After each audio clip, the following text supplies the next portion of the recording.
Être anti-vax, c'est exactement le même mode de réflexion que de dire que la Terre est plate. C'est-à-dire qu'aujourd'hui, on raconte tout n'importe quoi. Pourquoi? Parce que dans notre société, on a décidé que tous ceux qui apportaient une vérité, c'était des menteurs. On ne croit plus les scientifiques. Et on remet en question tout et tout le monde. En pensant que, par exemple en France, on est 65 millions d'habitants et donc 65 millions de spécialistes sur les domaines qui touchent la santé. Dans ce cas-là, à quoi ça sert de faire des études de médecine? Ça sert à rien puisque tout le monde est visiblement expert. Mais c'est pas vrai. Quand on dit dehors il fait 25 degrés, faut pas dire non, je suis pas d'accord avec vous, il fait -5. Que un patient pose des questions sur sa maladie à un médecin, qu'il veuille remettre en question le traitement. C'est ce qu'on appelle le consentement libre et éclairé. Ça, c'est normal. C'est la même chose concernant les virus et concernant les vaccins. On en arrive maintenant à quoi? Si on regarde les États-Unis, à dire mais chacun fera comme il veut. Mais c'est en ayant une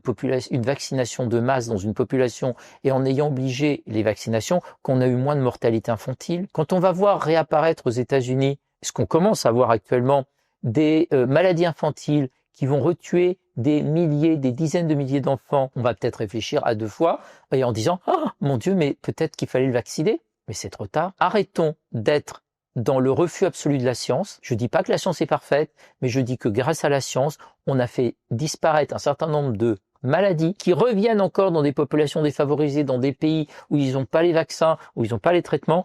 Mais nous, on a la chance de les avoir. Alors profitons-en.